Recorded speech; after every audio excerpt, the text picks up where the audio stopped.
Hey guys, this is Willie from YGO Bros bringing you another episode of Rogue Deck Rundown. Today, I'll be going over Galaxy Photons. So, Galaxy Photons are a light attribute deck that focuses mainly on pumping out rank 8s. Now, even though the deck's main focus is on rank 8s, it's also incredibly capable of busting out rank 5s at will. This deck does have a couple of essential pieces to it, so I'll start off the rundown by going through a list of cards that I find to be necessary for the deck. To start off, the deck has a pretty versatile searcher in the form of Galaxy Wizard. Galaxy Wizard has an effect to where he can tribute himself and search out any Galaxy card. This includes their themed Monster Reborn, as well as Galaxy Expedition, which allows you to special summon a Galaxy monster from the deck, as long as you control a level 5 or higher Galaxy monster. And that opens some pretty busted XYZ plays. So not only is Wizard a really broad searcher, he's also able to increase his level by 4, which makes for quick rank 8 plays, making him an excellent addition for the deck. Now, the release of Primal Origins gives this deck a really nice boost. First of all, the deck now has Galaxy Soldier, which is essentially the deck's Abystius. You can discard a light monster to special summon him, and whenever he is special summoned, you can add one Galaxy monster from your deck to your hand. Now, keep in mind, this effect works whenever he's special summoned, not just by his own effect, but whenever he's special summoned. Aside from being a good searcher, he also makes rank 5 plays both possible and essential for the deck. Now, Soldier is only one half of the rank 5 engine. Primal Origins also gives us the Artifact engine, which allows for a nice line of both offensive and defensive plays. Artifact Sanctum, in combination with Artifact Mortal Tech, allows you to fend off opposing cards at will, making sure your field stays protected, while also providing the deck a reliable method of making rank 5s. Mortal Tech, like Soldier, gets his effect whenever he's special summoned, which makes cards like Call of the Haunted especially optimal in this deck. So, rank 5s are so good, what else could you ever want? This deck also pumps out rank 8s. I know, I came a little too. So, rank 8 plays are most often facilitated by Galaxy Knight. Galaxy Knight is a level 8 monster that can be summoned without tribute whenever you control a Galaxy or Photon monster. When you do, you're able to special summon a Galaxy-ized Photon Dragon from your graveyard. This allows for a quick rank 8 summon. So one of your most optimal plays is to discard a Photon Dragon with Soldier, searching out a Knight. And now you basically have setup. You have a Photon Dragon in your graveyard for your Knight to special summon, and you have a Soldier on the field, which allows you to normal summon your Knight without a tribute. So you go ahead and normal summon your Knight, you special summon your Photon Dragon, and you're able to go into a rank 8 that best fits the situation. Most of the time, that'll be Felgrand. Because, come on, he's Felgrand. The plays continue if you're able to summon another level 5 to accompany your Soldier. And you can do these with cards like Instant Fusion or Overlay Booster. Photons are able to switch between offensive and defensive plays. Exceeds, such as Felgrand, Pleiades, or Artifact Arundel, allow you to protect your field and disrupt opposing threats. And it's not out of the ordinary to get both a Felgrand and a Pleiades out at the same time. Offensive plays come in the form of their awesome new Exceed Prime Photon Dragon. This behemoth is an excellent addition to the deck, dealing upwards of 5600 damage on its own. Other Exceeds, such as Volcasaurus, Tyrus, and Gaia Dragon, provide more offensive options and make quick OTKs possible. OTK all day, every day. Overall, Photons are a well-rounded deck.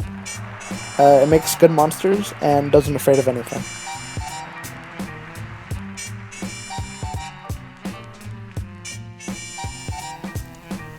So overall, the deck is pretty good, and it looks really good on paper, but it does have a bit of baggage. For one, it does require you to get a bit of setup first. For instance, most of the time, Galaxy Knight stays dead in your hand, just until you can get that Galaxy-Eyes Photon Dragon into the grave.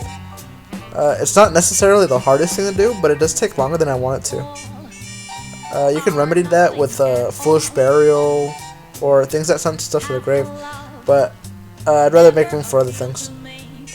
Knight's limitations also lie in its inability to summon itself unless you control another Photon or Galaxy monster.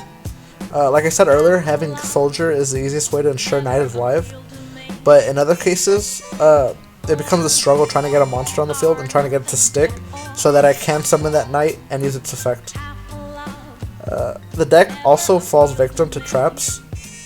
Your plays are pretty easily stopped if you don't have some form of protection, especially in that awkward stage when you're trying to get all your Exceed materials onto the field, and you have like effect monsters on the field without protection. A lone torrential or bottomless can really mess you up. This deck also requires you to use your resources really carefully. Like if you vomit out your hand onto the field and your opponent has a way to stop you, you're not very likely to come back from that duel. None of your effect monsters have any sort of built-in protection, aside from Photon Dragon, who is able to dodge attacks pretty effectively, but to be honest, there aren't many decks that are going to try to attack over a 3k beater. It's also pretty hard to plus in this deck. Most of the time you'll end up ending your turn either breaking even or minusing, but luckily the deck makes Exceeds which are able to disrupt opposing plays, so all the times your minus won't matter all that much. I really love this deck a lot though. Over playtesting, I really fell in love with it. Its pros do outweigh its cons. For one, the deck is pretty far from linear. The deck offers a nice amount of searchability, and you have to think about your plays as far as what's most optimal. The deck, as I mentioned earlier, is able to play both offensively and defensively, and I really love how you can just like sit on a Foreground and a Pleiades. Those are arguably two of the most disruptive Exceeds in the game. And you'll notice later in the video that I do make a field of Pleiades, Foreground, and Durandal, and at that point, all hope is lost. I was expecting the deck to be inconsistent and pretty underwhelming when I first started, but I was pleasantly surprised. The deck is pretty consistent, and I see it having some pretty good matchups. I don't see it topping extensively, or even at all for that matter, just because it is pretty easily stopped by various Floodgate cards, but it's very fun to play, and I think it really deserves some recognition. So I really hope you guys try this deck out. I'll leave you guys with the rest of this duel, and I'll see you guys for the deck list.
So if you guys made it this far into the video, I just want you all to know that I love you.